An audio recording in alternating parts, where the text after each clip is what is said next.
Haleluya! Selamat pagi teman-teman, senang sekali bisa kembali bersama dalam program Pagi Bersama Tuhan.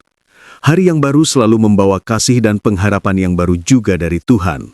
Apapun situasimu hari ini, tetap kuat, tetap bersyukur, karena Tuhan selalu menyertai kita. Yuk siapkan hati untuk dikuatkan lewat firman Tuhan pagi ini.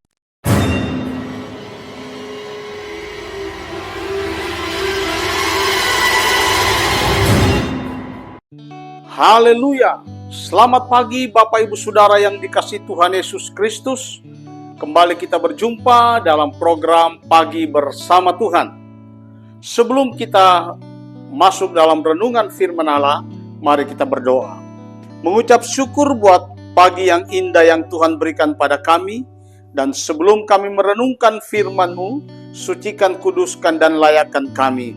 Berikan kami pengertian yang baru.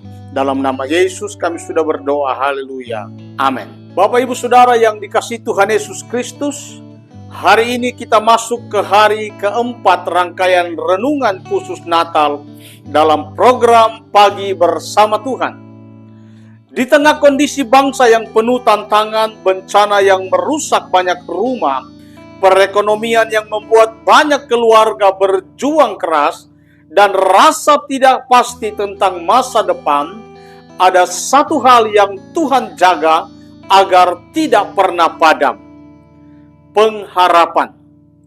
Segala sesuatu dalam dunia bisa hancur, bisa berubah, bisa hilang.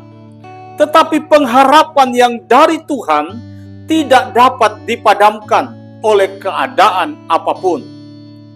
Natal mengingatkan kita bahwa ketika dunia gelap, Tuhan selalu menyalakan terang pengharapannya. Hari ini kita akan belajar dari Roma pasal 15 ayatnya yang ke-13 bahwa Tuhan bukan hanya memberi harapan, Dia adalah sumber pengharapan itu sendiri. Mari kita membaca di dalam Roma 15 ayat 13. Semoga Allah, sumber pengharapan, memenuhi kamu dengan segala sukacita dan damai sejahtera dalam iman kamu, supaya oleh kekuatan Roh Kudus, kamu berlimpah-limpah dalam pengharapan.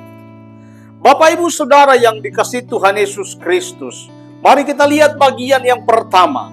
Allah adalah sumber pengharapan, bukan situasi. Mari kita baca kembali ayat pokok kita. Di sana dikatakan, semoga Allah sumber pengharapan. Saudara perhatikan kata-kata ini. Allah sumber pengharapan. Artinya, pengharapan kita bukan berasal dari situasi ekonomi. Bukan berasal dari pemerintah. Bukan juga berasal dari kekuatan manusia. Bahkan bukan dari apa yang mata kita lihat. Pengharapan sejati berasal dari satu pribadi, yaitu Allah sendiri. Saudara yang dikasihi Tuhan Yesus Kristus, para pendengar di mana saja saudara mendengarkan renungan ini.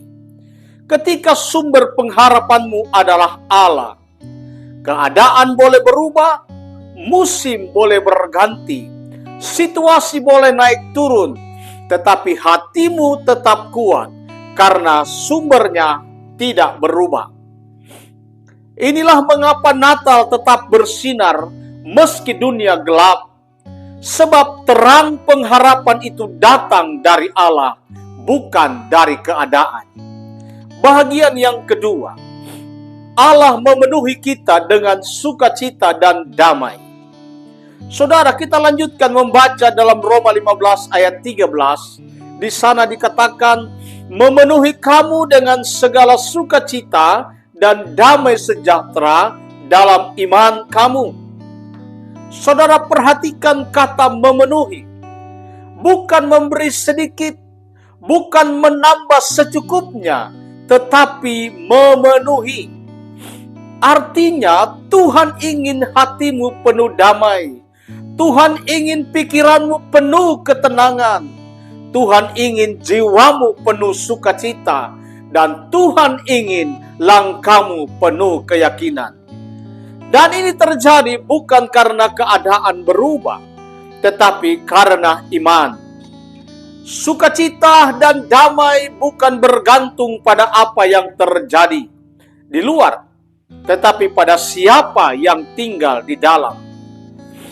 Dalam masa Natal ini, mungkin banyak orang merasa kehilangan arah, kehilangan pekerjaan, kehilangan orang yang dicintai, kehilangan stabilitas hidup. Namun firman Tuhan menunjukkan, Tuhan tidak hanya memulihkan keadaan, Ia juga memulihkan hati kita. Bahagian yang ketiga, Roh Kudus membuat kita berlimpah-limpah dalam pengharapan. Bahagian terakhir dari ayat pokok kita berbunyi, supaya oleh kekuatan Roh Kudus, kamu berlimpah-limpah dalam pengharapan. Perhatikan saudara, pengharapan kita bukan usaha manusia, melainkan karya Roh Kudus. Dialah yang menyalakan pengharapan ketika keadaan meredup. Dialah yang menegakkan iman ketika hati goyah.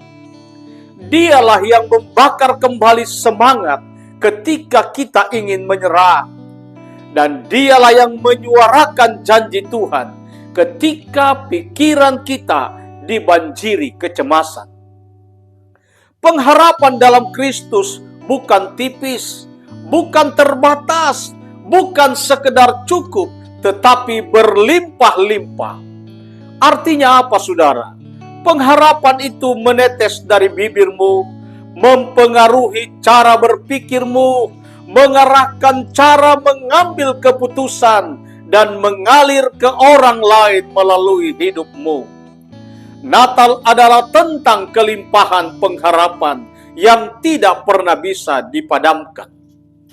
Bahagian yang keempat, bagaimana kita menjaga pengharapan dalam Kristus? Agar pengharapan tidak padam, ada 3 respon iman yang harus kita hidupi. Yang pertama, menatap Kristus, bukan menatap masalah. Mazmur 121 ayat 1 dan 2 berkata, Aku melayangkan mataku ke gunung-gunung, dari manakah akan datang pertolonganku? Pertolonganku ialah dari Tuhan yang menjadikan langit dan bumi. Masalah selalu ingin mengambil fokus kita, tetapi pengharapan tumbuh ketika mata kita kembali fokus kepada Tuhan. Yang kedua, mengingat janji-janji Tuhan. Mazmur 119 ayat 50 berkata, Inilah penghiburanku dalam sengsaraku, bahwa janjimu menghidupkan aku. Ketika kita lupa janji Tuhan, pengharapan memudar. Ketika kita mengingatnya, pengharapan menyala kembali. Yang ketiga, bersandar pada kekuatan Roh Kudus. Pengharapan manusia bisa lelah, tetapi pengharapan dari Roh Kudus tidak pernah habis. Ketika kita berdoa, menyembah dalam hati, merenungkan firman, Roh Kudus mengisi ulang pengharapan kita seperti baterai yang dicas kembali.